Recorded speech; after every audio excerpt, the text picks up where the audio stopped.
এক কানাডা প্রবাসী বাংলাদেশি 28 বছর বয়সে এসে বিয়ে করবেন বলে দেশে আসলেন। বাবা মা হুলস্থুল হয়ে মেয়ে খুঁজছে। মেয়ে হতে হবে বাঙালি, লম্বায় 5 ফুট থেকে 5 ইঞ্চি, এর কম না বেশি না, রং ফর্সা কিংবা উজ্জ্বল শ্যামলা, উচ্চ বংশ, লেখাপড়া অনার্স পাস। 16 আনা চাই পরিবারের। 3 মাসের বাংলাদেশ ভ্রমণ, 1 মাসের মাথায় মেয়ে ঠিকঠাক।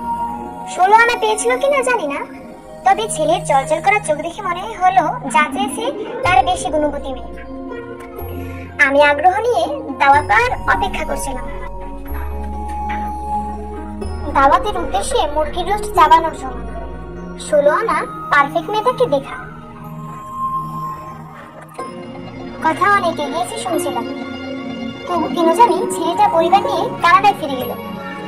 আমার আর মেয়েটাকে দেখা হলো না। নিশ্চয়ই কানাডায় বড় হওয়া ছেলেটা মেম সাহেব নিয়ে জীবন কাটানোর চিন্তা করেছে।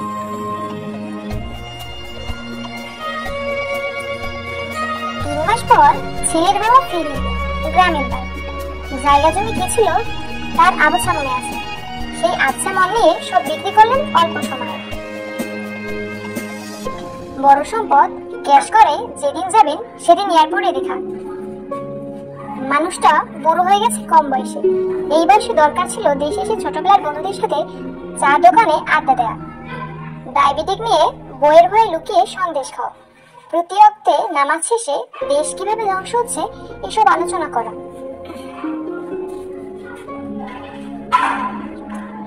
এসব না করে যাচ্ছি কানাডায় কান্টবে পরে পার্কে টুলে বসে থাকতে। ভবিষ্যৎ প্ল্যানিংটাই ভুল। বিমানের জন্য অপেক্ষা করছেন দেখে জিজ্ঞেস করলাম, সব সম্পদ বিক্রি করে চলে যাচ্ছেন, দেশে ফিরবেন না আর? ছেলের বিয়ে হলো, উত্তর পাইনি। অন্য মানুষ হয়ে কে যেন ভাবছে। তার বিমানের ঘোষণা চলছে এয়ারপোর্টে। আমি উঠে দাঁড়ালাম। সালাম দিয়ে আসার সময় মানুষটা আমার হাত ধরে রাখে। আমার ছেলে মরে যাচ্ছে বাবা। দেশে আসার পর বিয়ে ঠিকঠাক। হুট করে ছেলের পেটে যন্ত্রণার কারণে ডাক্তার দেখালাম। ছেলে যন্ত্রণায় খুব আওয়াজ করতো। 2 দিনের মাথায় জানা গেল ছেলের ক্যান্সার, বাঁচবে সর্বোচ্চ 1 বছর। কানাডায় নিয়ে গেলাম উন্নত চিকিৎসা করাবো, সেই সুযোগ নেই। কঠিন রোগ শরীরে লুকিয়ে আছে। এখন দামি ঔষধ দামি হাসপাতালে দিয়ে যতদিন বেঁচে থাকে সব বিক্রি করে নিয়ে যাচ্ছি। আমার ছেলের জন্য দোয়া করো বাবা, অলৌকিক কিছু যেন হয়। মানুষটার বিমা ছেড়ে দেবে, লম্বা পা ফেলে চলে যাচ্ছে, চোখে পানি নেই, হয়তো সব পানি শুকিয়ে গেছে। আমি স্তব্ধ হয়ে দাঁড়িয়েছিলাম, কিছুই বলার ছিল না। ছেলেটা 1 মাসের মধ্যে মারা গেল। অলৌকিক কিছু বাঁচাতে আছে। আমি যেদিন তার মৃত্যুর খবর শুনেছি সে রাতে অফিস থেকে ফিরে তার ফেসবুক দেখলাম। মৃত্যুর 2 দিন আগে তার শেষ স্ট্যাটাস ছিল 2 লেনের একটা 100 কোটি টাকার দামি বাক্য।